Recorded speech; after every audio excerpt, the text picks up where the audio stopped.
Toppers group discussion YouTube channel में आप सभी का स्वागत है। जी हाँ दोस्तों, इस ग्रुप डिस्कशन से आपको बहुत सारे फायदे मिलने वाले हैं। फ़ायदा ये मिलने वाले हैं कि भारत के कोई भी एग्जाम हो, जैसे आगामी आने वाले रेलवे का एग्जाम है, जैसे जीडी का है, बिहार एसएससी का है, बिहार दरोगा मेंस है, या कोई भी एग्जाम है, उसमें से आपको इस ग्रुप डिस्कशन से क्वेश्चन देखने को मिलेंगे। क्योंकि इस ग्रुप डिस्कशन में ना आपको एक एक टीचर का नहीं, टोटल 4 से 5 टीचरों का, पटना का बेस्ट से बेस्ट शिक्षकों का जो नोट्स है उससे मिक्स करके आपको ये डिस्कशन कराया जाता है। तो आप इस डिस्कशन को शुरू से लेकर लास्ट तक जरूर देखेंगे, क्योंकि इससे बहुत ज़्यादा फायदा होने वाले हैं। सीधा के सीधा क्वेश्चन यहीं से फंसने वाले हैं। तो आप ध्यान से इस वीडियो को देखेंगे और आपको बातों ही बातों में आपको क्वेश्चन याद होते चले जाएगा, क्योंकि यहाँ पे फालतू की बातें नहीं होती है, केवल ग्रुप डिस्कशन होती है। तो आप साथ साथ में बोलेंगे, आपको याद हो जाएगा। अच्छा लगेगा, अपने दोस्तों को शेयर भी करेंगे, चैनल को सब्सक्राइब भी कर लेंगे, वीडियो को लाइक भी करते रहेंगे। आज के बात करते हैं फिजिक्स का दूसरा चैप्टर जो है रेस्ट एंड मोशन, यानी विराम और गति के बारे में। इसमें बहुत ज़्यादा कन्फ्यूजन होता है, तो आपको जितने सारे कन्फ्यूजन है वो इस वीडियो को देखने के बाद दूर हो जाएगा। क्या हो जाएगा? दूर हो जाएगा। टेंशन लेने की जरूरत नहीं है। Rest and motion, rest and motion यानी विराम एवं गति को समझने से पहले आपको समझना होगा दूरी और विस्थापन। क्या है? दूरी और विस्थापन। आमतौर पर तो आप बोलते होंगे कि दूरी और विस्थापन एक ही होता है, लेकिन एक नहीं होता है। जैसे लड़कवा से प्यार करता है लड़कियां से, तो क्या समझता है? एक दूसरे को पति पत्नी समझ के प्यार करता है, लेकिन वो हकीकत में जो है पति पत्नी नहीं होता है। उसी तरह से दूरी और विस्थापन लगता है कि एक ही समान है, दूरी ही है, लेकिन वो दूरी नहीं है, वो दोनों अलग अलग है। केवल आम बोलचाल में आप दूरी और विस्थापन को कहते हैं कि दोनों एक ही है कैसे? तो बता रहे हैं। दूरी क्या है? किसी गतिशील वस्तु द्वारा तय की गई वास्तविक लंबाई। क्या है? किसी गतिशील वस्तु द्वारा तय की गई वास्तविक लंबाई दूरी कहलाता है। क्या कहलाता है? दूरी कहलाता है। किसी गतिशील वस्तु द्वारा तय की गई वास्तविक लंबाई को क्या बोलते हैं? दूरी बोलते हैं। जैसे कि आपको एक एग्जांपल में बता देते हैं। एग्जांपल में जैसे अगर कोई वस्तु जो है, मान लीजिए ये OTG है, अगर ये कोई वस्तु है, अगर ये वस्तु जो मान लीजिए ऐसे है, इस तरह से वस्तु है, अगर जो वस्तु है यहाँ से लेकर ऐसे ऐसे यहाँ से लेकर यहाँ तक पहुँच गई, तो यहाँ से लेकर आने में यहाँ तक जो डिस्टेंस हुआ, इसी को दूरी बोलते हैं। क्या बोलते हैं? दूरी। यानी यहाँ से लेकर यहाँ तक आने में जो ट्रेवल किया उसको क्या बोलते हैं? दूरी बोलते हैं। लेकिन विस्थापन में समझ लीजिए, विस्थापन क्या है कि विस्थापन जब वस्तु एक स्थिति से दूसरे स्थिति तक चलती है, यानी यहाँ से यहाँ तक आती है, तो यहाँ से यहाँ तक आने में उसकी न्यूनतम दूरी, सबसे कम दूरी, छोटी दूरी को बोलते हैं विस्थापन। अब छोटी दूरी कैसे हो गया? जैसे यहाँ से यहाँ तक आया, ध्यान देंगे, यहाँ से यहाँ तक आया, तो इसका छोटी दूरी कहाँ होगा? यहाँ से यहाँ तक मिला देंगे, दोनों को मिलाएंगे तो यहाँ का डिस्टेंस कम हो जाएगा। मतलब छोटी दूरी को ही विस्थापन कहते हैं। मतलब विस्थापन दूरी से छोट हो सकता है, बड़का नहीं हो सकता है। यह है दूरी और विस्थापन में अंतर। यानी अगर कोई वस्तु सरल रेखा में सीधी मार्ग में चल रहा है तो दूरी और विस्थापन बराबर हो जाएगा। दूरी और विस्थापन बराबर हो जाएगा। अगर सीधी रेखा में चल रहा है तो दूरी और विस्थापन बराबर हो जाएगा। देखिए कैसे, जैसे ये वाला है, सीधा कर दिए तो यहाँ से यहाँ तक आने में, यहाँ से यहाँ तक आने में दोनों में दूरी और विस्थापन, इसको छोड़ करिएगा तो कितना छोड़ करिएगा? सीधा है तो सीधा छोट होगा, नहीं होगा। तो सरल रेखा में अगर वस्तु गति कर रही है सरल रेखा में, तो दूरी और विस्थापन बराबर होगा, दूरी और विस्थापन बराबर रहेगा। उसी तरह से दूरी और विस्थापन बराबर होगा। उसी तरह से अगर वृत्तीय गति पर कोई वस्तु गति कर रही है तो विस्थापन क्या हो जाएगा? शून्य हो जाएगा। शून्य इसलिए कि मान लीजिए यहाँ से शुरू किया, इसको गोल कर दिए, या इसको क्या करिए? गोल कर दिए, गोल हो गया। और ये वृत्तीय गति हो गया। और इस तरह से यहाँ से स्टार्ट किया, ऐसे यहाँ पर आया, यहाँ पर आ गया, तो फिर जहाँ वस्तु था वहीं आ गया, तो उसकी न्यूनतम दूरी कितना हो गया? 0 हो गया। इसीलिए वृत्तीय पथ पर जो कोई वस्तु गति करती है तो उसका जो विस्थापन होता है, डिस्प्लेसमेंट होता है, वो कितना होता है? 0 होता है। कितना होता है? 0 होता है। ये आपको ध्यान में रखना है। क्वेश्चन भी पूछ देगा कि किसी गतिशील वस्तु का विस्थापन हो सकता है। तो हो सकता है, क्या हो सकता है, 0 हो सकता है, उसका विस्थापन 0 हो सकता है, या दूरी से कम हो सकता है, दूरी से कम हो सकता है। इतना आपको क्लियर हो गया। अब समझ लेते हैं थोड़ा वेक्टर और स्केलर। वेक्टर और स्केलर, वेक्टर स्केलर क्या होता है? स्केलर माने होता है अदिश और वेक्टर माने होता है सदिश। स्केलर माने अदिश और वेक्टर माने सदिश। और ये अदिश और सदिश राशि क्या है? तो जिस भौतिक राशि को पूर्ण रूप से व्यक्त करने के लिए केवल परिमाण की आवश्यकता होती है, परिमाण बोले तो साइज या माप की आवश्यकता होती है, उसी को बोलते हैं अदिश राशि। क्या बोलते हैं? अदिश राशि। केवल साइज या माप यानी परिमाण, क्या होना, परिमाण होना चाहिए, उसी को बोलते हैं अदिश राशि। लेकिन जिस भौतिक राशि को पूर्ण रूप से व्यक्त करने के लिए परिमाण और दिशा दोनों होना चाहिए, उसको बोलते हैं सदिश राशि। उसको क्या बोलते हैं? सदिश राशि। यानी अदिश अकेले होगा, अकेले होगा तो क्या होगा, उसमें परिमाण होगा। लेकिन सदिश होगा तो स मतलब साथ, यानी 2 गोरा साथे साथे होगा। कौन कौन होगा? परिमाण और दिशा। परिमाण और दिशा दोनों गोरो लंगोटिया यार है, इसका मतलब समझ लीजिए कि सदिश राशि है। लेकिन अगर परिमाण अकेले अकेले घूम रहा है, बेचारा बेवफा है, उसको बोलते हैं अदिश राशि। तो बेवफा अदिश राशि, और जो प्यार है उसको बोलते हैं सदिश राशि। साथे साथे सदिश राशि। इतना आपको समझ में आ गया होगा। लेकिन इसी में पूछ देता है कि कौन अदिश राशि है और कौन सदिश राशि है।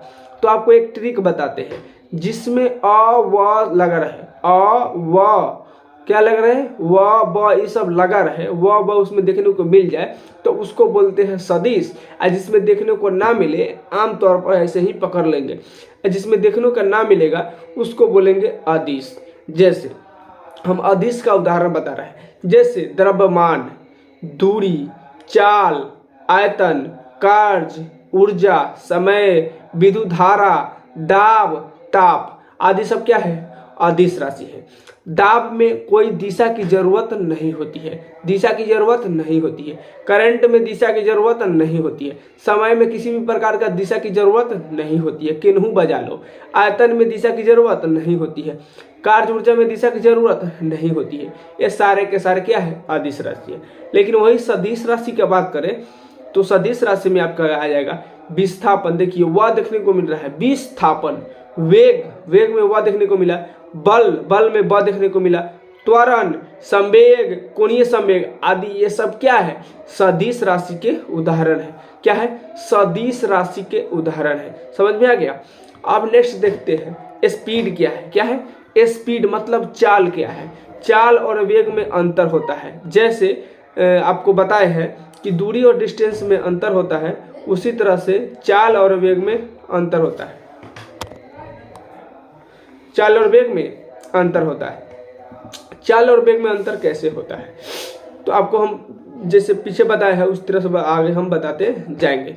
जैसे चाल से हमें यह पता चलता है कि कोई गतिशील वस्तु तेज चल रही है अथवा धीमा चल रहा है, इसको बोलते हैं चाल या स्पीड। कोई वस्तु तेज चल रहा है या धीमा चल रहा है, उसको बोलते हैं चाल या स्पीड। क्या बोलते हैं? स्पीड या चाल बोलते हैं। लेकिन कोई वस्तु कितना तेज चल रहा है और किस दिशा में जा रहा है, उसको बोलते हैं वेग। उसको क्या बोलते हैं? वेग बोलते हैं। इसीलिए वेग क्या है? सदिश राशि है। वेग क्या है? सदिश राशि है। उसके बाद बात करें इसके जो परिभाषा है, तो परिभाषा है कि प्रति इकाई समय में तय की गई दूरी चाल कहलाती है। चाल कहलाती है। प्रति इकाई समय में तय की गई दूरी को क्या बोलते हैं? चाल बोलते हैं। चाल को दिखाते हैं v से, और उसको चली गई दूरी को s से, और समय को t से, यानी v बराबर s/t, v बराबर s/t। और चाल का s मात्रा क्या होता है? मीटर प्रति सेकेंड, जो आपको पहले वाले हम वीडियो में ही बता दिए, पिछले वाले वीडियो में बताए थे। जितने सारे मात्रक है, मात्रक वाला वीडियो नहीं देखे तो आप जाकर फर्स्ट वाला वीडियो देख लीजिए। वहां से मात्रक का जितना पूछा हुआ क्वेश्चन है, सारा क्वेश्चन पूछे हुए क्वेश्चन का हमने प्रैक्टिस करा दिया है। सारा क्वेश्चन का क्या किया है? प्रैक्टिस करा दिया है।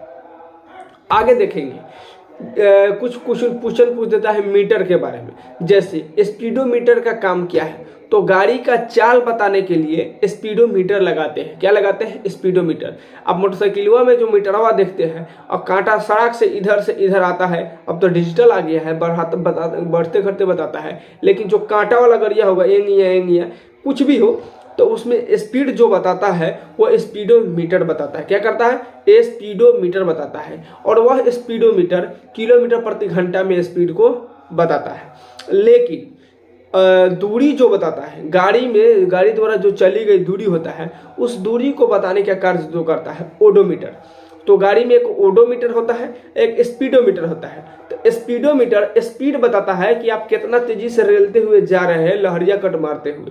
और एक जो होता है ओडोमीटर होता है, वो बताता है कि आप कितना दूरी तय करके आए हैं, जैसे ओडोमीटर जिस गाड़ी में लगा रहता है, अगर किसी लड़का को मोटरसाइकिल चलाने से बैन है तो उसके पापा क्या करता है, ओडोमीटर में देख लेता है कितना तो गाड़ी चला हुआ है। और जैसे वो बनरा इंतजार करते रहता है पापा के जाने का, जैसे वो गया गाड़ी लेके चल देता है। उसको पता नहीं कि पापा पढ़ लिए है ओडोमीटर में कितना चला है, और ले आकर फिर आने से पहले गाड़िया लगा देता है। लेकिन बाद में पकड़ा जाता है कि यहाँ से यहाँ तक चला है, हम तक इन्हों चलेबे नहीं किया है। इसी तरह से तो ओडोमीटर दूरी मापता है। क्या करता है? दूरी मापता है, यानी किलोमीटर में दूरी को रिकॉर्ड करता है। इतना आपको ध्यान में रहना चाहिए। अब एक पूछ देता है एक समान चाल, और एक पूछता है असमान चाल। तो एक समान चाल क्या होता है कि जब वस्तु बराबर समय अंतराल में बराबर दूरी तय करे, उसको बोलते हैं यूनिफॉर्म मोशन, यानी एक समान चाल, यूनिफॉर्म मोशन। और जब बराबर समय अंतराल में बराबर दूरी तय ना करे तो उसको बोलते हैं असमान चाल, यानी नॉन यूनिफॉर्म मोशन। जैसे मान लीजिए किस लड़का को उसके गर्लफ्रेंडवा के लॉज के पास जाना है, हॉस्टल के पास जाना है, तो वो टाइम देख लेगा और वहाँ के बता देगा कि कितना दूर में हम कितना दूर पहुँचे। जैसे 30 किलोमीटर है, तब मान लीजिए वो आधा घंटा में पहुँचने वाला होगा, तो बता देगा कि हम आधा घंटा में हम पहुँच जाएंगे, और आधा घंटा में पहुँच जाता है।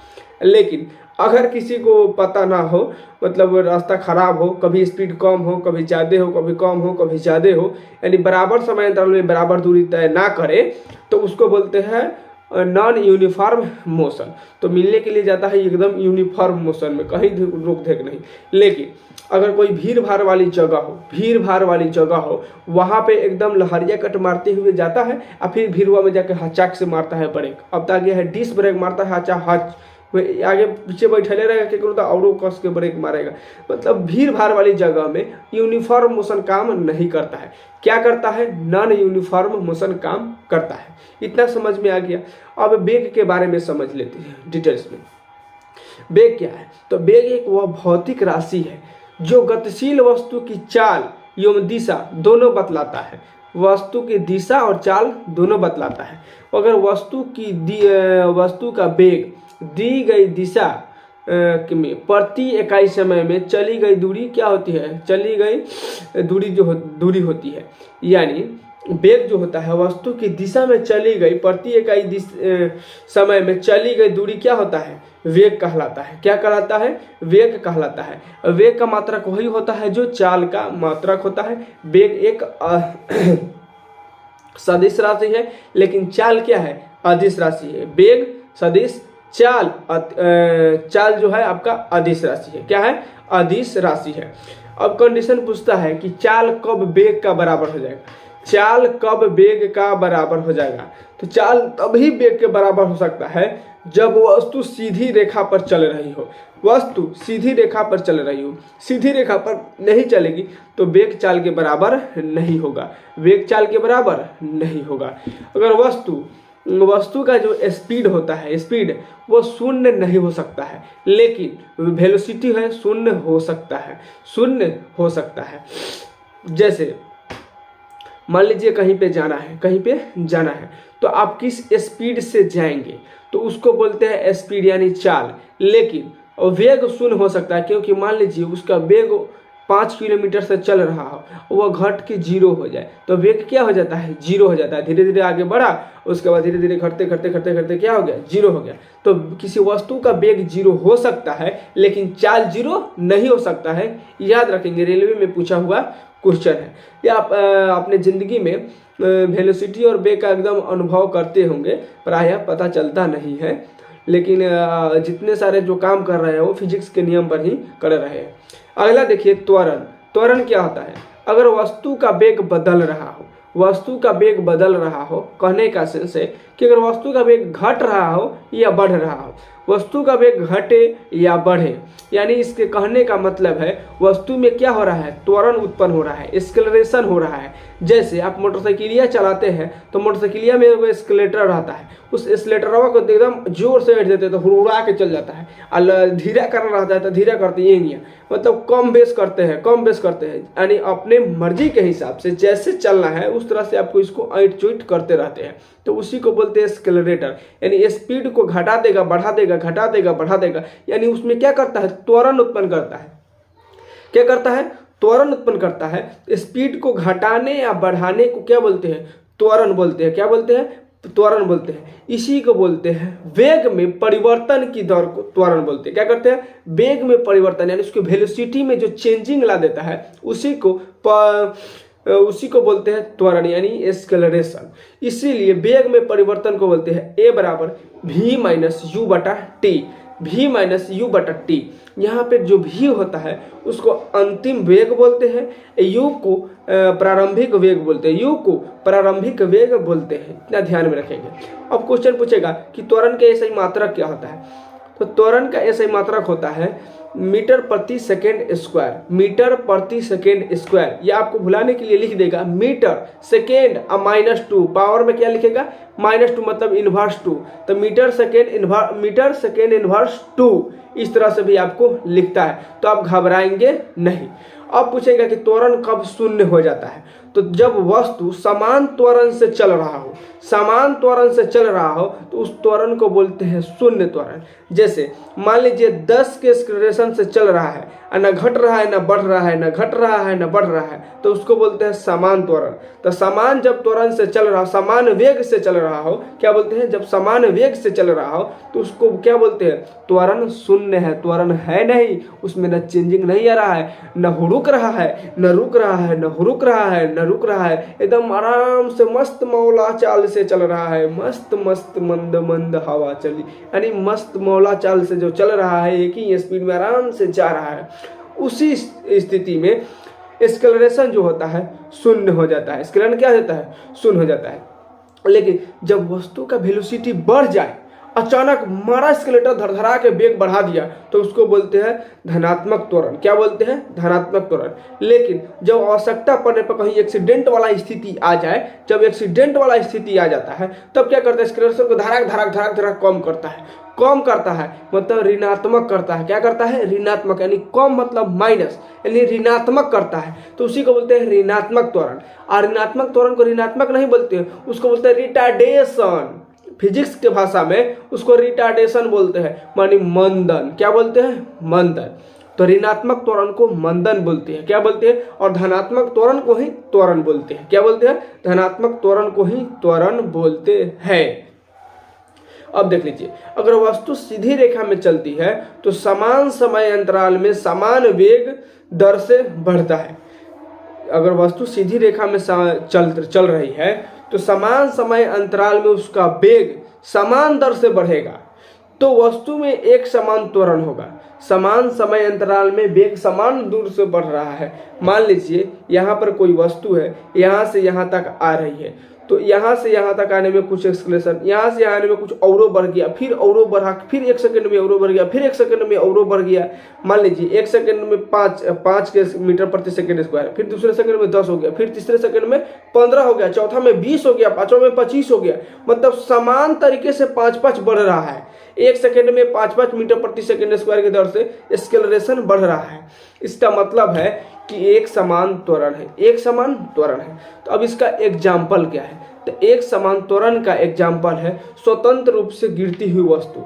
जैसे ये वस्तु है, स्वतंत्र रूप से यहाँ पे गिरेगा, वस्तु है यह स्वतंत्र रूप से यहाँ पे गिरेगा, तो जो जो नीचे आएगा इसका त्वरण बढ़ते जाएगा, यानी इसका वेलोसिटी बढ़ रहा है, वेलोसिटी बढ़ रहा है, हचाक से नीचे आएगा। जितने जल्दी नीचे आएगा मतलब वेग जितने ज़्यादा होगा त्वरण एक समान समय अंतराल में बढ़ते जाएगा।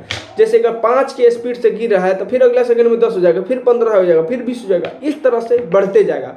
उसको बोलते हैं स्वतंत्र रूप से अगर कोई वस्तु गिर रही है तो एक समान त्वरण में है। अगर सड़क के ढाल पर चलता हुआ जो साइकिल है, अगर उस पर जो आप सड़क के ढाल है, मान लीजिए कोई बड़ा का ऊंच पुल है, आप पुल पर से आप साइकिल ढुला दिए। लड़का समय क्या होता था, एकदम जैसे नया नया साइकिल सीखता था तो सड़क से टारगेट करता था कि कौन पुलवा पर चढ़ा देना है, खूब स्पीडवा में जाएगा, पुल पर चढ़ा लेगा। अब बुझाएगा कि पूरा एवरेस्ट, माउंट एवरेस्ट को फार करके चला आया है और उस पर चढ़ जाएगा, एक लंबा दम लेगा और उसके बाद वहाँ से ढूलेगा, आराम से ढूलेगा, पैडल उडल कुछ नहीं मारेगा, यानी पैडल नहीं चलाएगा। तो क्या हो जाएगा, वायु का प्रतिरोध अगर नगण्य मान ले तो भी वो एक समान त्वरण है। यानी जितने नीचे जाएगा उसका स्पीड उड़ो बढ़ेगा, यानी जितना से स्टार्ट करता है नीचे जाते समय उससे बहुत गुना बढ़ जाता है, यानी प्रति सेकंड तो बढ़ते जाता है। यानी ढाल पर से अगर साइकिल चल रहा है, आप पैडल ना मारे तब उसका स्पीड बढ़ेगा, तो उसी को एक समान त्वरण बोलते हैं। या आनत समतल से लुढ़कती गेंद, मतलब आनत समतल से कहने का मतलब है, मान लीजिए नोट्स है, क्या है, नोट्स है और यहाँ से कोई चीज लुढ़का रहा है, क्या है, कोई चीज को हम लुढ़का रहे हैं, ये इस तरह से लुढ़क रहा है। तो जैसे जैसे नीचे आएगा इसका स्पीडवा क्या हो जाएगा, बढ़ते जाएगा, स्पीडवा बढ़ते जाएगा। तो इसी को बोलते हैं आनत समतल से लुढ़कती हुई गेंद, इसी को बोलते हैं। तो आपको एक समान त्वरण समझ में आ गया होगा, इतना में कोई दिक्कत नहीं होगा। अब इसमें जो बोलता है कि समान त्वरण से जब गति करता है तो इसके 3 गो नियम निकलता है। इसी को बोलते हैं गति के समीकरण के कितने नियम, 3 गो, यानी गति के कितने समीकरण के कई गो गति के समीकरण के कई गो फार्मूला, तो 3 गो, कई गो फार्मूला, 3 गो, यानी गति के त्वरित गति के कई गो समीकरण, तो 3 गो, कई गो, 3 गो। तो त्वरित गति के समीकरण होता है और वह कौन सा त्वरण होता है, तो वह एक समान त्वरण के लिए लागू होता है। अगर असमान त्वरण कर देगा तो नहीं लागू होगा। ध्यान देंगे, यहाँ बात क्या बोल रहे हैं, एक समान त्वरित गति के लिए समीकरण दिया गया है, न कि असमान के लिए। और उसके लिए कितने हैं, 3 गो, कितना है, 3 गो दिया गया है। तो फर्स्ट जो इक्वेशन बोलता है v बराबर u प्लस AT, v बराबर u प्लस AT। सेकेंड जो इक्वेशन बोलता है s बराबर ut plus half AT square, ut plus half AT square, ut plus half AT square. आप बोलते जाएंगे साथ साथ में, आपको याद होते जाएगा। आप कहीं भी हो, खाना खा रहे हो, पढ़ रहे हो, कहीं जा रहे हो, कहीं एग्जाम देने जा रहे हो, कोनो बस में हो, कोनो गर्लफ्रेंड से मिलने गए हो, बैठल हो दोनों गोरा बगल में, केनहू हो, उसको बोलते रहो, देखते रहो, आपको याद होते रहेगा। कहीं रहो बोलते रहो, आराम से मनों में बोलते रहो, अगर लाज लग रहा है तो कहूँ रहो, बोलते रहो इससे कोई फर्क नहीं पड़ता है, आपको सिर्फ याद करने से मतलब है, समझ गए। तो s बराबर ut plus half AT square, समझ गए, s बराबर ut plus half AT square दूसरा समीकरण है। पहला समीकरण v बराबर u प्लस AT, दूसरा समीकरण है s बराबर ut plus half AT square. अब तीसरे समीकरण की बात करें तो वो है v स्क्वायर बराबर u square plus 2as, v square बराबर u स्क्वायर प्लस 2as। लेकिन एग्जाम में पूछेगा नहीं, आपको याद होना चाहिए। अगर न्यूमेरिकल पूछ दे तो बताएगा, बनाने के लिए बहुत ही हेल्पफुल होगा। लेकिन पूछेगा क्या, यदि वस्तु विराम से चलना शुरू करती है तो उसका प्रारंभिक वेग कितना होगा। तो विराम से चलना शुरू कर रही है, यानी उसके पास तो वेग नहीं है, मतलब प्रारंभिक वेग, तो वेग नहीं है यानी प्रारंभिक वेग 0। अगर कोई वस्तु गति करता हुआ विराम में आता है, गति करते हुए विराम में आ जाता है, मतलब रुक गया, यानी अंतिम वेग, तो अंतिम वेग क्या हो जाएगा, 0। विराम से गति v बराबर 0, गति से विराम v बराबर 0, विराम से गति u बराबर 0। इतना समझ में आ गया। लेकिन एक बात ध्यान में रखेंगे, अगर वस्तु एक समान वेग से गतिशील हो, तो उसका जो त्वरण होता है ए बराबर 0 होता है। कितना होता है? त्वरण ए बराबर 0 होता है। त्वरण को क्या बोलते हैं? त्वरण को ए से डिनोट करते हैं, तो ए बराबर क्या हो जाएगा? 0 हो जाएगा। इतना आपको ध्यान में रखना है। जब एक समान त्वरण से गति करेगा तो ए बराबर क्या हो जाएगा? 0 हो जाएगा। ए बराबर 0। इतना आपको कंफर्म क्लियर हो गया होगा तो आप लायक हो गए हैं फोर्स समझने का, यानी बल के बारे में समझने का आप एकदम लायक हो गए। तो बल होता क्या है? तो बल होता है, बल जो होता है दबाव या खिंचाव होता है, यानी आप किसी को दाबते हैं या खींचते हैं, यही एक प्रकार का क्या है? बल है। यानी दबाव या खिंचाव को ही क्या बोलते हैं? बल बोलते हैं। अपने दैनिक जीवन में भी दबाना, खींचना, उठाना, पटकना, ऐंठना, जितने सारा काम करते हैं, खींचातानी जो भी करते हैं, झगड़ा झुगड़ी में भी इसी न होता है।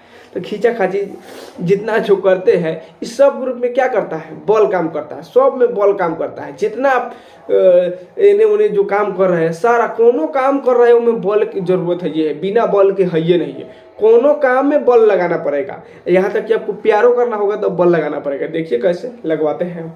सबसे पहले देखिए बल लगाना पड़ता है, यानी किसी वस्तु को गति में लाने के लिए, किसी वस्तु के गति में लाने के लिए या उसकी अवस्था में चेंज करने के लिए उसको दबाना या खींचना होता है, उसी को बोलते हैं बल। इसी को बताने के लिए एक महाशय आए न्यूटन। क्या आया? न्यूटन। और न्यूटन ने बल को अच्छी तरीके से परिभाषित करके इसके गति के 3 गो नियम बताया। न्यूटन ने बल को परिभाषित करने के लिए गति के कितने नियम दिए? 3 नियम दिए। इसके द्वारा क्या होता है? गति बल के द्वारा क्या होता है? किन्होंने बताया कि बल किसी स्थिर वस्तु को गति में ला सकता है, किसी गतिशील वस्तु को स्थिर कर सकता है, किसी गतिशील वस्तु को चाल में परिवर्तन कर सकता है, किसी गतिशील वस्तु को दिशा बदल सकता है, इतना सारा काम कर सकता है। किसी गतिशील वस्तु की आकृति में चेंजिंग कर देता है। मान लीजिए कोई वस्तु गतिशील है, मान लीजिए आगे से मोटरसाइकिल आ रहा है, उसको आकर रोक दीजिए, तो मतलब वो गति में है, उसको क्या कर दिए? विराम लगा दिए, बल लगा के रोक दिए। उसके बाद कोई वस्तु स्थिति में उसको धकेल दिए। मान लीजिए कोई छोटिया है, पहाड़ पर चढ़ल है, एवरेस्ट पर, और उसको छोटुआ जब खींच लहरा उसको धकेल दिया, मतलब उसमें क्या कर दिया? गति ला दिया। ऊपर से गिर गई, गति ला दिया, वो भी हो गया। छोटिया जो है छोटुआ के छोड़ के कोनो दूसरा गोरा से मिलने चले गई, तो उसको एक झापर मार के उसको गति के दिशा बदल दिया। चल हेने घूम, हमरा होड़ी चल, होने नहीं जाना। मतलब गति के दिशा में भी परिवर्तन कर सकता है बल लगाकर, उसके आकृति में भी चेंजिंग कर सकता है। मान लीजिए एक झापर मारने पर भी नहीं मारे तो मार फाइट के बॉक्सिंग तो उसको जो है थोड़ा बिगाड़ दीजिए, मतलब नक्शा चेंज कर दीजिए, तो उसको बोलते हैं आके बल है। क्या है? बल है। यानी बल लगाकर उसको कुछो कर दीजिए, मतलब बल ही है। समझ गए? तो इतना सारा काम कर सकते हैं। ये आके कौन बताया? न्यूटन। क्या है? न्यूटन ने बताया। इतना समझ गए? जो प्रकृति में जो होता है ना, 4 प्रकार के बल पाए जाते हैं। 4 प्रकार के बल कौन कौन? गुरुत्वाकर्षण बल है, गुरुत्वाकर्षण के बाद विद्युत चुंबकीय बल है, न्यूक्लियर बल है, उसके बाद दुर्बल यानी वीक या मंद फोर्स, ये सारे फोर्स होते हैं। तो सारे बल के बारे में एक एक करके समझ लेते हैं। उसके बाद गति के नियम में भी समझ लेंगे बढ़िया से। तो गुरुत्वाकर्षण बल क्या होता है? तो गुरुत्वाकर्षण बल जो होता है ये द्रव्यमान की वजह से लगता है। जब 2 वस्तु के द्रव्यमान के कारण लगने वाला आकर्षण बल, जब 2 वस्तुओं में द्रव्यमान के कारण लगने वाला आकर्षण बल मतलब अट्रैक्टिव फोर्स को ही गुरुत्वाकर्षण बल बोलते हैं। 2 वस्तुओं में द्रव्यमान के कारण, मान लीजिए कोई लड़का है कोई लड़की है, उसको अट्रैक्शन हो गया। देखते होंगे कि जो अट्रैक्शन जो होता है ना, द्रव्यमान के कारण लगता है। यानी अपने आप में जो द्रव्यमान होता है, अपने टाइप का जो द्रव्यमान होता है उसमें लगता है, अट्रैक्शन होता है। उसी तरह से जो अट्रैक्शन होता है उसी को बोलते हैं गुरुत्वाकर्षण बल। क्या होता है? गुरुत्वाकर्षण बल। तो गुरुत्वाकर्षण बल के द्वारा एक दूसरे से अट्रैक्शन होता है। द्रव्यमान का अट्रैक्शन गुरुत्वाकर्षण बल कहलाता है। क्या कहलाता है? गुरुत्वाकर्षण बल कहलाता है। गुरुत्वाकर्षण बल के ही कारण है तारे जो है, तारों का जो बनावट है, ब्रह्मांड में जितने सारे जो तारे देख रहे हैं वो सब गुरुत्वाकर्षण बल के ही कारण है। वो नहीं रहेगा गुरुत्वाकर्षण बल तो वो नहीं हो पाएगा। तो गुरुत्वाकर्षण बल को आप पहचानेंगे कैसे? गुरुत्वाकर्षण बल हमेशा क्या होता है? अट्रैक्शन ही होता है। क्या होता है? अट्रैक्शन होता है। अट्रैक्शन होगा कैसे? कम द्रव्यमान वाली वस्तु के लिए इस बल का मान क्या होता है, कम होता है। और अधिक द्रव्यमान वाले वस्तु के लिए इस बल का मान अधिक होता है। मान लीजिए छोटुआ कम सुंदर है और छोटिया अधिक सुंदर है, तो बल ज़्यादा लगाना पड़ेगा। जौन ज़्यादा सुंदर है उस पर ज़्यादा बल लगाना पड़ेगा। यानी ज़्यादा पावरफुल कौन है, छोटुआ है। छोटुआ तो थोड़ा काला कर उठा है, जब इसको नौकरी हो जाएगा तब ये भी पावरफुल हो जाएगा। समझ में आ रहा है। यह बल जो है बहुत अधिक दूरी तक कार्य करता है। मान लीजिए किसी को प्यार हो जाए, प्यार हो जाएगा ना, आज होगा ना तो उसको सदिया हो जाएगा ना, उसके बाद ओकरा से प्यार रहता है, छूटता नहीं है। केनहू रहेगा, 3-4 लगेगा, हो ही जाएगा तो उधर से फोन घुमा देगी, कहाँ है, केने बकलोलवा घूम रहा है, वो फोन लगाइए देगी। मतलब बहुत दूरी तक उसका रिलेशन चलता है। मतलब प्यार मोहब्बत क्या है, ग्रेविटेशनल फोर्स है। प्यार मोहब्बत क्या है, ग्रेविटेशनल फोर्स है। यह बहुत दूरी तक काम करेगा। जो ज़्यादा पावरफुल रहेगा उस पर उतना ही बल लगाना पड़ेगा। इस तरह से आपको ध्यान में रखना है। और यह जो है एक केंद्रीय सेंट्रल फोर्स है, बीच में, यानी सेंट्रल केंद्रीय बल है। अर्थात बल वस्तु के केंद्र को मिलाने वाली रेखा के दिशा में काम करता है। सेंट्रल फोर्स का मतलब है कि बल जो है वस्तु के केंद्रों को आपस में मिलाने वाली रेखा पर कार्य करता है। मतलब क्या है, सेंट्रल फोर्स है। क्या है, सेंट्रल फोर्स है। और इसको खोज कौन किया, न्यूटन ने किया। तो एक दूसरे को दिशा के रूप में मिलाता है। मतलब अगर छोटुआ का दोनों गोरा का अगर कनेक्शन अच्छा है तो दोनों को एक दिशा में ला देगा तो दोनों में प्यार मोहब्बत हो जाएगा, नहीं होगा तो नहीं होगा। इस प्रकार से क्या है, ग्रेविटेशनल फोर्स, प्यार मोहब्बत इज ग्रेविटेशनल फोर्स। समझ में आ गया, ठीक है। नेक्स्ट देखिए, विद्युत चुंबकीय बल। विद्युत चुंबकीय बल, विद्युत चुंबकीय जो बल होता है, दो वस्तुओं के बीच उसमें निहित आवेश की उपस्थिति के कारण जो बल उत्पन्न होता है उसको विद्युत चुंबकीय बल बोलते हैं। आवेश की उपस्थिति के कारण जो बल उत्पन्न होता है उसको विद्युत चुंबकीय बल कहते हैं। ये विद्युत चुंबकीय जो बल होते हैं इसके कई कारण हैं, यानी कई गुण हैं। तो गुण को एक एक करके हम समझ लेते हैं। इस बल में आकर्षण और विकर्षण दोनों का गुण पाया जाता है। आकर्षण भी होगा, विकर्षण भी होगा, इसलिए यह कूलाम के नियम पर कार्य करता है। तो विद्युत चुंबकीय बल जो है किस नियम पर काम करता है, कूलाम के नियम पर काम करता है। इसमें क्या होता है, आकर्षण और विकर्षण। क्वेश्चन पूछेगा कौन ऐसा बल है जिसमें आकर्षण और विकर्षण दोनों गुण होता है, तो विद्युत चुंबकीय बल, विद्युत चुंबकीय बल। नेक्स्ट देखिए, इस बल का प्रभाव बहुत कम दूरी तक होता है, बहुत कम दूरी तक होता है। इस गुरुत्वाकर्षण बल के तरह यह बल भी क्या है, केंद्रीय बल है। यह बल गुरुत्वाकर्षण बल से 10 के पावर 36 गुना, 10 के पावर 36 गुना ज़्यादा पावरफुल होता है। यानी गुरुत्वाकर्षण बल से भी ज़्यादा पावरफुल है। देखिए कैसे, मान लीजिए कोनो छोटिया में प्यार हो गया, उसके साइड में कोनो छोटिया का सहेली आ गया, तो छोटुआ को अच्छा लग गया, तो प्यार तो नहीं कर सकता है उसके सामने में, लेकिन उसे क्या कहेगा, फ्रेंडशिप कर लेगा। तो फ्रेंडशिप कर लेगा, फ्रेंडशिप का मतलब होता है कि जितना अगर रिलेशन अच्छा है तो ठीक है, नहीं है तो भाड़ में जा। तो इसका मतलब क्या है कि जब फ्रेंडशिप कर लेगा तो आकर्षण हुआ, अब विकर्षण भी कर लेगा, मतलब विकर्षण भी कर लेगा तो कोई फर्क नहीं पड़ेगा, भाड़ में जाओ, कोनो दिक्कत नहीं है, विकर्षण हो गया। आकर्षण और विकर्षण दोनों हो सकता है, यहाँ दोनों का कंडीशन है, जबरदस्त कंडीशन है। तो ये हो गया फ्रेंडशिप में।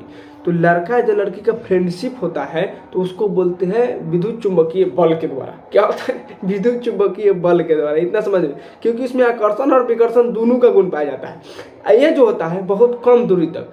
मान लीजिए दोनों गोरा में खटपट हुआ फ्रेंडशिप में, हटो तुमसे बातें नहीं करेंगे, चाहे तुम फोन करेगी तो फोन में नहीं उठाएंगे, दोनों गोरा में बहुत कम दूरी गैप रहता है, कोई मतलब नहीं है, ठीक है। उसके बाद गुरुत्वाकर्षण बल की तरह भी सेंट्रल फोर्स होता है, यानी दोनों का मन मिला तो ठीक है, ना मिला तो भाड़ में जाओ, ठीक है। तो मन मिलाने सेंट्रल फोर्स का कार्य करता है। उसके बाद ये पावरफुल बहुत ज़्यादा होता है। क्या होता है, मान लीजिए अगर छोटिया का छोटुआ से झगड़ा कराना है तो ये फ्रेंडवा क्या करेगी, बोलेगी आई लव यू, ओकरा सामने में जाके बोल दी आई लव यू, बस हो गया बवाल, यहाँ पे मार हो जाएगा। मतलब पावरफुल ज़्यादा है, गुरुत्वाकर्षण बल से पावरफुल ज़्यादा है।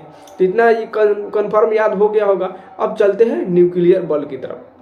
न्यूक्लियर फोर्स क्या होता है, न्यूक्लियर फोर्स क्या होता है, परमाणु के नाभिक में जो पाया जाता है, क्या पाया जाता है, प्रोटॉन और न्यूट्रॉन। प्रोटॉन और न्यूट्रॉन जो परमाणु के नाभिक में पाया जाता है, इसके बीच में जो सटासटी होता है, यानी बीच में जो लगने वाला बल होता है जिसके कारण प्रोटॉन और न्यूट्रॉन सटल रहता है, उसी को बोलते हैं न्यूक्लियर बल। क्या बोलते हैं, न्यूक्लियर बल, यानी सटासटी न्यूक्लियर बल, प्रोटॉन और न्यूट्रॉन का सटासटी न्यूक्लियर बल, ठीक है, न्यूक्लियर बल होता है। इस बल का पता किसने लगाया? तो युकावा ने लगाया। किसने लगाया? युकावा। युकावा कौन सा थ्योरी दिया? तो मेसनोफिल्ड थ्योरी। मेसनोफिल्ड थ्योरी युकावा ने दिया और बताया कि प्रोटॉन और न्यूट्रॉन जो है आपस में न्यूक्लियर फोर्स के द्वारा बंधा हुआ है। न्यूक्लियर फोर्स के द्वारा बंधा हुआ है। इसमें कुछ गुण है। यह गुण जो है गुण है प्रकृति में सबसे ज्यादा जो पावरफुल है वो न्यूक्लियर फोर्स ही होता है। क्या होता है? न्यूक्लियर फोर्स ही होता है। इसीलिए जो है पाकिस्तान जो है डराता है कि हम परमाणु बम मार देंगे। भारत को डराता है। यही नहीं समझता कि भारत तो रखले है, कहीं मारेगा तो एकदम साफे कर देगा। तोरा तो छोटी चानी एरिया है, कहीं यहाँ से मारा तो ये नोच के ले चल आएगा, वहाँ से मिसाइल मारा वो नोच नाच की फिर यूँ ले चल आएगा। इतना डराता नहीं है। मतलब परमाणु बम बड़ा भयानक जो होता है पावरफुल होता है। इसको ध्यान में रखेंगे। यानी न्यूक्लियर बम ज़्यादा पावरफुल होता है। इतना कि 10 के पावर 38 गुना, 10 के पावर 38 गुना। यानी जो आपको हम बताए हैं कि न्यूक्लियर विद्युत चुम्बकीय जो बल है वह जो है 10 के पावर 36 गुना है। वो उससे तेईस ज़्यादा गुना है। मतलब लड़की कम नहीं है झगड़ा कराने में, ब्लास्ट करने में। इससे समझ में आ रहा है ना? बहुत बवाल वाला होती है, एकदम शक्तिशाली होती है। मतलब लड़की एकदम देवी का रूप होती है, उससे डर के रहना चाहिए। ठीक है, तो ये भी जो है न्यूक्लियर पावर फोर्स जो है 10 के पावर 38 गुना गुरुत्वाकर्षण बल से ज़्यादा खतरनाक होता है। यह क्या है? सेंट्रल फोर्स नहीं है। मतलब सेंटर में रखने का काम नहीं करता है। न्यूक्लियर हम मारेगा धड़ाम से उड़ाएगा। मतलब मेल मिलाप का कोई जरूरत नहीं है। मतलब ये क्या है? अकेंद्रीय है। तो न्यूक्लियर फोर्स अकेंद्रीय बल होता है। और ये क्या होता है? केवल आकर्षण ही होता है। इसमें क्या होता है? केवल अट्रैक्शन। केवल और केवल इसमें अट्रैक्शन होगा। केवल और केवल अट्रैक्शन। और इसमें सबसे कम दूरी होता है। इसमें क्या होता है? यह बल बहुत कम दूरी तक काम करता है। कितना कम दूरी तक? 10 के पावर -14 मीटर। 10 के पावर -14 मीटर तक ये कार्य करता है। मतलब इसमें बड़ा कम दूरी है। मतलब इससे दुश्मनी की है, मतलब मौत के हाथ उतर गए। समझ में? यानी सबसे कम दूरी इसी का है। तो इसको ध्यान में रखेंगे। नेक्स्ट देखिए दुर्बल बल। दुर्बल बल आखिर है क्या?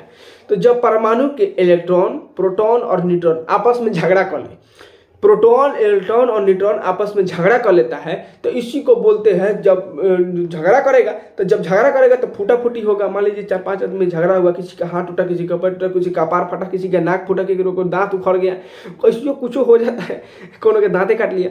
तो कुछ न कुछ तो वहाँ पर होगा जब झगड़ा होगा। तो इसी झगड़ा में क्या निकलता है? तो पॉजिट्रॉन निकल जाएगा, एंटी न्यूट्रिनो निकल जाएगा, मेसॉन निकलेगा, कुछ निकलेगा। तो यही जो निकलता है कौन उत्सर्जित होता है? तो इसी कौन के उत्सर्जन को दुर्बल बल बोलते हैं। कौन सा बल बोलते हैं? दुर्बल बल बोलते हैं। कौन सा बल? दुर्बल बल। और दुर्बल बल जो होता है यह बल बहुत ही कम होता है। क्या होता है? इसका विस्तार ज़्यादा दूर तक नहीं होता है। इसका प्रभाव जो होता है प्रोटॉन और न्यूट्रॉनों के बीच में रह जाता है, क्योंकि दोनों का तो साथे में रहेगा। तो जो मान लीजिए आपका रूम साथी है और कोई दूसरा है, तो झगड़ा केकरा से होगा? रूम में साथी वाला से ना होगा। चाहे आप गर्लफ्रेंड बॉयफ्रेंड दोनों संगे रहते तो झगड़ा दोनों को में होगा, तीसरा में तो नहीं होगा। ठीक है, नेक्स्ट देखिए, यह बल गुरुत्वाकर्षण बल से 10 के पावर 35 गुना अधिक शक्तिशाली होता है। मतलब यह बड़ा खतरनाक होता है, खतरनाक में कम नहीं है। तो आपको 4 गो बल तो समझ में आ गया होगा। कौन कौन? गुरुत्वाकर्षण, विद्युत चुम्बकीय बल, न्यूक्लियर फोर्स और आपको बता दिए वीक फोर्स। इतना तो समझ में आ गया होगा कौन किससे खतरनाक है, कौन किसका एग्जाम्पल है। नेक्स्ट देखिए संतुलित बल और असंतुलित बल। संतुलित बल किसको बोलते हैं? संतुलित बल बोलते हैं जब किसी वस्तु पर कार्यरत सभी बल, यानी किसी वस्तु पर जब बल लगाए और परिणामी शून्य हो जाए, बल लगाए परिणामी शून्य हो जाए, तो इसको बोलते हैं संतुलित बल। मतलब किसी को एक चाटी मारे लेकिन उसको कोनो फर्के नहीं पड़ा, जब फर्के नहीं पड़ा तो उसको बोलते हैं संतुलित। आ किसी को एक फैट मारे हुमचा के उसका पूरा कलरा निकल के बाहर चलाए, दांत निकल के बाहर चलाए, मतलब उसका में चेंजिंग हो गया। जैसे चेंजिंग हुआ उसको बोलते हैं अनबाइलेंस फोर्स। क्या बोलते हैं? अनबाइलेंस फोर्स। तो याद रखेंगे बाइलेंस फोर्स से कुछ नहीं होता है। जैसे अनबाइलेंस फोर्स लगेगा सब के सब डरने लगेगा। तो आपके पास क्या होना चाहिए? अनबाइलेंस फोर्स होना चाहिए, ताकि आपसे कोई डरे। खूंखार आदमी के पास क्या होता है? अनबाइलेंस फोर्स होता है। खतरनाक आदमी के पास क्या होता है? अनबाइलेंस फोर्स होता है। तो अपने आप में एक अनबाइलेंस फोर्स बना के रखिए। कोनो फैटा फैटी से ना, मतलब दिमाग से भी हो, बुद्धि से भी हो, कहीं अच्छे अच्छे तरीकों से भी हो अनबाइलेंस फोर्स बना के रखना चाहिए, ताकि नेता मंत्री लोगों को भी डराया जा सके। ठीक है, क्योंकि वो ज़्यादा उस नेता मंत्री के पास क्या होता है, अनबाइलेंस फोर्स होता है, कहीं जाके केनहू से उठवा देगा, टंगवा देगा। इस तरह से आपको भी बनाकर रखना है। ठीक है, तो अनबाइलेंस फोर्स, तो अनबाइलेंस फोर्स जो है किसी वस्तु पर, संतुलित बल तो वो है जब उस पर लगाएंगे तो उसका परिणामी क्या हो जाएगा, शून्य, उस पर कोई प्रभाव नहीं पड़ा। जैसे नहीं पड़ा वो शून्य हो जाएगा, जैसे पड़ गया उसका स्थिति चेंज हो जाएगा, उसको बोलते असंतुलित बल। तो आम तौर पर हम लोग जो यूज करते हैं वह असंतुलित बल ही यूज करते हैं, संतुलित बल नहीं यूज करते हैं। मान लीजिए इस नोट्स को उठाना है, इस नोट्स को उठाना है, खान सर का नोट्स है, इसको उठाना है, इस नोट्स को उठाना है तो असंतुलित बल लगाएंगे। संतुलित बल लगाएंगे तो ये उठबे नहीं करेगा, जैसे यहाँ संतुलित लगाए उठबे नहीं करेगा, जैसे असंतुलित लगाए उठ गया। ठीक है, तो ये उठ गया, इसको बोलते हैं असंतुलित बल। तो आम तौर पर हम असंतुलित बल का ही प्रयोग करते हैं और इसी का नियम दिया गया है, समझ गए, इसी का नियम दिया गया है। नेक्स्ट देख लीजिए, एक होता है कॉन्टैक्ट फोर्स, एक होता है नॉन कॉन्टैक्ट फोर्स। तो कॉन्टैक्ट फोर्स क्या होता है, स्पर्श बल वह बल जिसको आरोपित करने हेतु वस्तु को स्पर्श करना होता है। यानी किसी वस्तु को छू छा के जो बल आरोपित करते हैं उसको बोलते हैं कॉन्टैक्ट फोर्स। अब बिना छुए जो बल आरोपित करते हैं उसको बोलते हैं नॉन कॉन्टैक्ट फोर्स। जिसे इशारों में फोर्स लगा देते हैं प्यार वाला, तो उसको बोलते हैं नॉन कॉन्टैक्ट। लेकिन छू छा के जो बल लगाते हैं उसको बोलते हैं कॉन्टैक्ट फोर्स, यानी जबरदस्ती कॉन्टैक्ट फोर्स। इशारों में नॉन कॉन्टैक्ट फोर्स, बिना कंटेक्शन का वायरलेस तार जोड़ देना क्या कहलाता है, नॉन कॉन्टैक्ट फोर्स कहलाता है। तो स्पर्शी बल के उदाहरण है जैसे पेशीय बल, तनाव बल, अभिलंब बल, घर्षण बल। घर्षण बल के लिए कुछ न कुछ में सटना जरूरी है, पेशीय बल के लिए पेशी मांसपेशियों में घर्षण होना जरूरी है। इतना कुछ बल बिना स्पर्श किए होता है उसको बोलते हैं असंपर्क बल, जैसे चुंबकीय बल, मैग्नेट कर्ण, जैसे यहाँ रख ले रहेंगे आके सट जाएगा, उसको बोलते हैं नॉन कॉन्टैक्ट फोर्स। क्या बोलते हैं, नॉन। स्थिर विद्युत बल, गुरुत्वाकर्षण बल, इसमें कुछ छूछा करने की जरूरत नहीं है, सराख से खींच लेगा, तो उसको बोलते हैं नॉन कॉन्टैक्ट फोर्स। इतना समझ में आ गया। अब समझ लीजिए न्यूटन के गति के नियम। तो न्यूटन के गति के प्रथम नियम, न्यूटन के गति के प्रथम नियम क्या कहता है, कहता है कि अगर कोई वस्तु विराम में है तो विरामे में रहेगा, अथवा गति में है तो गतिये में रहेगा, जब तक उस पर कोई बल न लगाए। मान लीजिए कोई चल रहा है 100 के स्पीड से जा रहा है तो वो चाहेगा कि हम 100 के स्पीड में जाए, लेकिन कौन होकर आया कहा है सु हेने आओ, हेने से किस सिंगे लगाया, कहा देखो स्पीड को कम कर दिया, मतलब वो भी एक प्रकार का बॉले लगाया तो स्पीड उसका कम हो गया, यानी चेंजिंग हो गया, तो बल के दिशा में परिवर्तन हो गया, तो उसको बोलते हैं न्यूटन के गति के प्रथम नियम। ये दिया किसने, गैलीलियो ने। गैलीलियो ने क्या किया, जड़त्व के नियम के आधार पर दिया। जड़त्व क्या करता है, जड़त्व वस्तु का वह गुण है जिसके कारण स्थिर वस्तु स्थिर ही रहने का प्रयास करती है और गतिशील वस्तु गतिशील ही रहने का प्रयास करती है, इसी को बोलते हैं जड़त्व। जड़त्व के कारण वो न्यूटन ने क्या कर दिया, प्रथम गति बता दिया कि यही क्या है, न्यूटन का प्रथम नियम है, यही न्यूटन का प्रथम नियम है। लेकिन इसमें दो प्रकार का होता है जड़त्व। जड़त्व क्या हो जाता है, एक होता है इनर्शिया ऑफ रेस्ट, एक होता है इनर्शिया ऑफ मोशन, एक होता है इनर्शिया ऑफ डायरेक्शन। तीन गो, रेस्ट, मोशन और डायरेक्शन। रेस्ट क्या होता है कि स्थिर जड़त्व के कारण वस्तु स्थिर रहना चाहेगी, जो एक जगह है, जो कोई बैठल है भोज में खाने के लिए बैठल है तो भोज में बैठले रहेगा, एकदम खाते रहो, उठने का मन नहीं करेगा, पेट उदास, तो उसको बोलते हैं स्थिर जड़त्व। अगर कोई वस्तु गतिशील है, कोई बाइक चला रहा है, एकदम उसको खूब बाइक चलाने का मन कर रहा है, उसको स्पीड कम करने का मन नहीं कर रहा है, एकदम जा रहा है, गति कर रहा है, मतलब गति का जड़त्व, जाते जाओ, गति का जड़त्व। एक होता है दिशा का जड़त्व। दिशा का जड़त्व क्या होता है कि मान लीजिए इसको बताया गया है कि जाना है इस साइड में जाएगा तो कितना मोड़ेंगे ना, इस साइड में नहीं आएगा, घूमना है तो नहीं घूमेगा, यही साइड में जाएगा, मतलब दिशा का। तो वो अपने दिशा के कारण बनाए रखने का प्रयास करता है, उसको बोलते हैं दिशा का जड़त्व। जैसे कोनो तेज पहिया चल रहा हो, कीचड़ में फंस जाता है, तो उसका कीचड़वा जैसे चक्का मारता है तो उसका कीचड़वा एकदम उसी दिशा में जाने का प्रयास करता है। क्या करता है, जिस दिशा में वो जाएगा उसी दिशा में जाने का प्रयास करेगा, दूसरा दिशा में जाने का कोशिश नहीं करता है। तो वही एक प्रकार का क्या है, दिशा की जरूरतों का उदाहरण है, दिशा की जरूरतों का उदाहरण है। तो न्यूटन के गति का जो प्रथम नियम है यह बताता है कि बल वह भौतिक कारक है जो किसी वस्तु पर बल लगाकर यह उसकी विराम अथवा गति में के अवस्था में परिवर्तन कर देता है। मान लीजिए कोई वस्तु गति में है या विराम में है, तो गति में है तो उसको विराम में कर देगा, विराम में है तो गति में कर देगा, यानी इस तरह की चेष्टा करता है, तो उसको बोलते हैं न्यूटन के गति का प्रथम नियम। ठीक है, या जरूरतों का नियम भी बोलते हैं, या गैलीलियो का नियम भी बोलते हैं।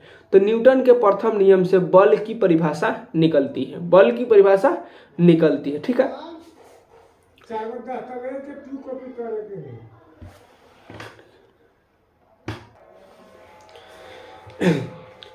जो न्यूटन के जो प्रथम नियम है इस पर आधारित कुछ प्रश्न पूछे जाते हैं, इसके उदाहरण से प्रश्न पूछे जाते हैं। आपसे ये नहीं पूछेगा कि न्यूटन के नियम क्या है, क्वेश्चन पूछता है कि न्यूटन के प्रथम नियम से किस चीज की परिभाषा निकलती है, तो बल की परिभाषा निकलती है। न्यूटन के नियम, जरूरतों का नियम कौन सा नियम है, तो न्यूटन का प्रथम नियम। गैलीलियो का नियम किसे बोलते हैं, तो जरूरतों के न्यूटन के प्रथम नियम को जरूरतों का नियम बोलते हैं। क्वेश्चन पूछेगा कि बस या रेलगाड़ी के अचानक चलने से यात्री पीछे झुक जाता है। जैसे मान लीजिए यहाँ पर बैठे हुए हैं, तो आप बैठे हुए, जैसे आपको मान लीजिए किसी को भैंसिया पर बैठा दिया जाए, अब भैंसी पर बैठा के उसको सुई भोंक दिया जाए, तो भैंसिया अपना गति में जाएगी, जैसे गति में जाएगी आपका हुलिया चेंज हो जाएगा, आप भी गति में आ जाएंगे। यानी बस या रेलगाड़ी के अचानक चलने से यात्री क्या हो जाता है, पीछे धकला जाता है, तो वो भी क्या है, प्रथम नियम का उदाहरण है। उसके बाद कंबल जो है, कंबल आप ठंडी के दिनों में कंबल यूज करते हैं, उसको झाड़ झपेट कीजिएगा, इस तरह से झाड़ झूड़ कीजिएगा तो उसको धूल कर निकलता है, यह प्रथम नियम से। क्यों, क्योंकि उसको कौन जो कहता है कि तू विराम में रहो, लेकिन उसको गति में जैसे लाता है वो अपने निकल जाता है। ठीक है, छड़ी से पीटने पर कंबल का धूल निकल जाना। पेड़ की शाखा जो है, पेड़ की शाखा जब हिलाते हैं तो पेड़ का पत्ते गिरने लगते हैं, झड़ झड़ झड़ झड़ गिरने लगते हैं। जैसे डाढ़ी हिलाए पत्ता गिरता है, वो किस लिए, पत्ता कहता हम अस्थिर रहेंगे, आप कहते हैं ना तो डोलाएंगे, तो डोलाओ हम पत्ता गिरेंगे, यानी पत्ता गिर जाता है। उसके बाद कांच की खिड़की पर बंदूक की गोली तथा एक बड़े पत्थर का अलग अलग प्रभाव पड़ना, यानी कांच पर, शीशा पर अगर गोली मारेंगे तो उसका अलग प्रभाव दिखेगा, अगर कोई बड़का हराहे पत्थर उठा के मार देंगे तो उसका प्रभाव अलग पड़ेगा। उसके बाद देख लीजिए, कोई दौड़ता हुआ व्यक्ति है, वो रुक नहीं पाता है, जैसे कोई बहुत तेजी में दौड़ रहा है, और उसको कहिएगा अचानक रुक जाओ, नहीं रुकेगा, कुछ दूर जाके रुकेगा, क्योंकि वो चाहता है कि गति में ही बना रहे, लेकिन उसको रुकना है, मतलब उस समय नहीं रुक पाएगा। उसके बाद लंबी कूद में जो खिलाड़ी है, लंबी कूद का खिलाड़ी, जैसे आपको बिहार दरोगा हो गया, बिहार पुलिस का तैयारी करते होंगे, तो लंबी कूद जाना है, तो लंबी कूदने से पहले जो है, या हाई जंप करने से पहले क्या करता है, कुछ दूर से पहले से दौड़ना स्टार्ट कर देता है, ताकि मोशन में रहेगा तो ज़्यादा दूर तक कूदेगा। तो लंबी कूदने वाला खिलाड़ी जो है कुछ दूर पहले से ही दौड़ता है। ये सब क्या है, न्यूटन का प्रथम नियम का उदाहरण है। तो अगर आप गाड़ी या बस में बैठे हैं, पीछे की तरफ झुक गए, कंबल से धूल निकालना है, या शीशा फोड़ना है, या दौड़ता हुआ व्यक्ति को रोक देना है, गाड़ी को रोक देना है, तो ये सब क्या है, अगर कोई व्यक्ति गाड़ी में बैठल है, तेजी से गाड़ी चल रहा है, अचानक ब्रेक लगाते हैं तो आगे के आदमी, पीछे का आदमी आगे चला आता है, तो ये सब क्या है, ये सब न्यूटन के प्रथम नियम का उदाहरण है। ये सब क्या करता है, नया लड़का जो है नया अपाची खरीदेगा, आज तक KTM आ गया है, क्या करेगा, अपने वाले को पीछे बैठाएगा, KTM पर तो अपने हेंगे ऊँच रहता है, पीछे बैठाएगा, अपने सूत के हाँकेगा, ओकरो सुता लेगा, अब मारेगा, जहाँ तरीका से ब्रेक कर देखेगा, आवश्यकता से ज़्यादा ब्रेक मारता है ताकि मजा आए। ये सब क्या है, मतलब आगे झुका देता है ताकि उसको अच्छा लगे। ठीक है, ये सब क्या है, प्रथम नियम का उदाहरण है। नेक्स्ट देखिए, उसके बाद न्यूटन का दूसरा नियम थोड़ा संवेग से रिलेटेड है, तो इससे पहले आपको संवेग जानना चाहिए। क्या है, संवेग जानना चाहिए। तो संवेग है क्या, वस्तु के गति एवं उसके द्रव्यमान के गुणनफल, वस्तु के गति और उसके द्रव्यमान के गुणनफल को क्या बोलते हैं, संवेग बोलते हैं। यानी अगर कोई वस्तु गति न होकर विराम में हो तो उसका संवेग क्या होगा, शून्य होगा। अगर कोई वस्तु में गति ना हो, वो क्या है, विराम में है, रेस्ट में है, तो उसका क्या होगा, संवेग शून्य होगा। और संवेग को शून्य यानी p से डिनोट करते हैं, तो p बराबर m इंटू वी। m मतलब मास, v बराबर वेग, p बराबर m इंटू वी, p बराबर m इंटू वी। और इसका ऐसा ही मात्रक होता है किलोग्राम मीटर प्रति सेकेंड, किलोग्राम मीटर प्रति सेकेंड। उसके बाद अब समझ में आ गया न्यूटन का दूसरा नियम। न्यूटन का जो दूसरा नियम कहता है कि किसी वस्तु के संवेग में परिवर्तन की दर उस पर लगाए जाने वाले बल के समानुपाती तथा परिवर्तन जो होगा बल की दिशा में होगा। किसी वस्तु के संवेग में परिवर्तन की दर जो होगा, संवेग में परिवर्तन की दर उस पर लगाए जाने वाले बल के समानुपाती तथा परिवर्तन बल की दिशा में, यानी जो चेंजिंग होगा वो जिस दिशा में बल होगा उसी दिशा में, और बल जो होगा समानुपाती होगा। संवेग में परिवर्तन क्या होगा, बल के समानुपाती होगा। इसी को बोलते हैं न्यूटन का दूसरे नियम। न्यूटन के दूसरे नियम क्या करता है, बल और संवेग के बीच के रिलेशन बता रहा है। इसीलिए तो कह रहा है कि संवेग में परिवर्तन की दर बल के समानुपाती, और दिशा जो है उसके परिवर्तन बल की जो दिशा है, दिशा में होता है, परिवर्तन जो होता है बल की दिशा में होता है, ये पता है। इसीलिए क्या कहता है कि न्यूटन का दूसरा नियम बल और संवेग के बीच का संबंध निकालता है। मतलब बल का क्या निकालता है, बल का जो है इक्वेशन निकालता है, मतलब व्यंजक निकालता है। तो न्यूटन के दूसरे नियम से बल का व्यंजक, बल का समीकरण पता चलता है। वो बल का समीकरण क्या है, F बराबर m इंटू ए। F मतलब फोर्स, बल, m मतलब ए द्रव्यमान, I मतलब एक्सेलरेशन, ये मतलब क्या होता है, एक्सेलरेशन। तो बल बराबर होता है द्रव्यमान गुने त्वरण। बल का ऐसा ही मात्रक होता है किलोग्राम मीटर प्रति सेकेंड स्क्वायर, किलोग्राम मीटर प्रति सेकेंड स्क्वायर। इसको न्यूटन ने बताया था, इसलिए बल का मात्रक न्यूटन भी होता है, बल का मात्रक न्यूटन भी होता है। इतना अच्छा से याद हो गया होगा। तो अब इसका उदाहरण समझते हैं। उदाहरण में क्या है कि न्यूटन का दूसरे गति का नियम कहता है कि अगर कोई कराटे के खिलाड़ी जो होता है, एक ही प्रवार में कोई ईंटा के समूह को तोड़ देता है। मतलब इतना जोर थकिया लेगा ईंटा, अब मारेगा धड़ाक से, इतना संवेग से मारेगा कि उस सारा का सारा चकनाचूर हो जाता है। वो किस चीज़ का यूज करता है, जाने अनजाने में, उसको पता नहीं है कि हम न्यूटन का दूसरा नियम का यूज कर रहे हैं, लेकिन वो जाने अनजाने में वो न्यूटन का दूसरा नियम का यूज कर देता है और सारा का सारा ईंटा को भुरकुर देता है, मतलब तोड़ देता है। ऊंची कूद के जो खिलाड़ी है अपने जो गिरने वाले जगह पर जो होता है स्पंज लगा देता है। क्या लगा देता है, स्पंज लगा देता है। ऊंची कूद के खिलाड़ी जो है गिरने वाले जगह पर क्या लगाता है, स्पंज लगाता है, जिससे कि वह टूट फूट ना हो। क्या हो, टूट फूट ना हो, चोट ज़्यादा ना लगे, कम लगे। किस लिए, क्योंकि वो उस पर गिरेगा तो ज़्यादा चोट लगेगा, अगर स्पंज लगा देगा तो कम चोट लगेगा, इसीलिए वो लगाता है। इतना आपको याद हो गया। अब आपको दिखा देते हैं दूसरा एग्जाम्पल जो है, कच्चे फर्श की तुलना में पक्के फर्श पर गिरने पर अधिक चोट लगना। कच्चे फर्श की तुलना में अधिक पक्का पर गिरेंगे तो ज़्यादा चोट लगेगा। उसके बाद बॉल को कैच करते समय जो खिलाड़ी है, बॉल को कैच करते समय जो खिलाड़ी है वो क्या करता है, अपने हाथ को पीछे खींच लेता है। कैच करते समय क्या करता है, पीछे खींच लेता है। तो पीछे खींचना भी क्या है, पीछे खींचना भी न्यूटन का दूसरा नियम है, न्यूटन का दूसरा नियम है। उसके बाद बॉक्सर के सामने बॉक्सर के पंच प्रभाव को कम करने के लिए बॉक्सर अपना मुँह नहीं करता। मान लीजिए आपको कोई मुँह पर मार रहा है हड़ाक से, तो मारेंगे ना तो थोड़ा सा छिप लेंगे तो कम में चोट लगेगा, आ जाके उसमें लड़ा लेंगे तो और हड़ा है चोट लगेगा। तो आप न्यूटन का दूसरा नियम अगर पढ़े होंगे तो इसके यूज करेंगे, कम में पिटाएंगे। ठीक है, नेक्स्ट देखिए, गाड़ी में उत्पन्न धक्का को मंद करने के लिए उसमें स्प्रिंग लगा होता है। क्या लगाता है, स्प्रिंग। सौकरवा नहीं बोलते हैं, तो गड़िया में जो धक्का ऊपर नीचे हचक फचक होता है तो उसको कम करने के लिए उसमें स्प्रिंग लगा देते हैं, ताकि आपको सहूलियत हो, आपको ज़्यादा फील ना हो, चोट चाट ना लगे स्प्रिंग के वजह से।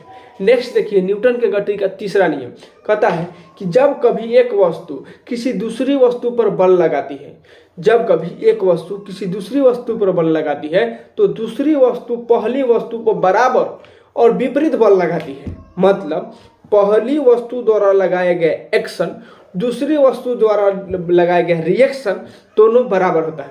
पहली वस्तु द्वारा लगाया गया एक्शन दूसरी वस्तु द्वारा लगाया गया रिएक्शन दोनों बराबर हो जाता है। इसी को बोलते हैं न्यूटन का तीसरा नियम। न्यूटन का तीसरा नियम बोलते हैं।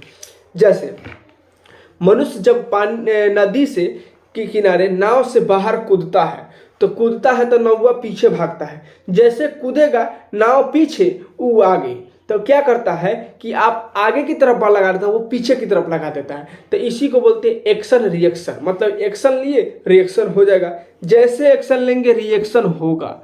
तो क्या हो गया? न्यूटन का तीसरा नियम। देखिए जेट वायुयान हो या रॉकेट उड़ान भरता हो, सारा का सारा क्या करता है? न्यूटन के तीसरे नियम। मनुष्य का जमीन पर टहलना, वो भी न्यूटन का तीसरा नियम है। मनुष्य का जमीन पर टहलना वो भी क्या है? तीसरा नियम है। इसलिए कहा जाता है कि बालू पर चलना कठिन होता है क्योंकि वहां प्रतिक्रिया बल कम लगता है। रिएक्शन, बालू पर जैसे चलेंगे ना, रिएक्शन फोर्स क्या होगा? कम होने से रिएक्शन नहीं देगा। जब रिएक्शन नहीं देगा तो आप आगे जल्दी बढ़ ही नहीं पाएंगे, और जैसे रिएक्शन देगा आप जल्दी जल्दी दौड़ेंगे। तो बालू पर दौड़ने में कठिनाई होता है, चलने में क्या होता है? कठिनाई होता है। उसके बाद एक महिला जो होता है कुएं से पानी खींच रही है तो रस्सी के टूट जाने के कारण चोट लग जाती है। रस्सी के टूटने के कारण चोट लग जाती है। सब तीसरा है।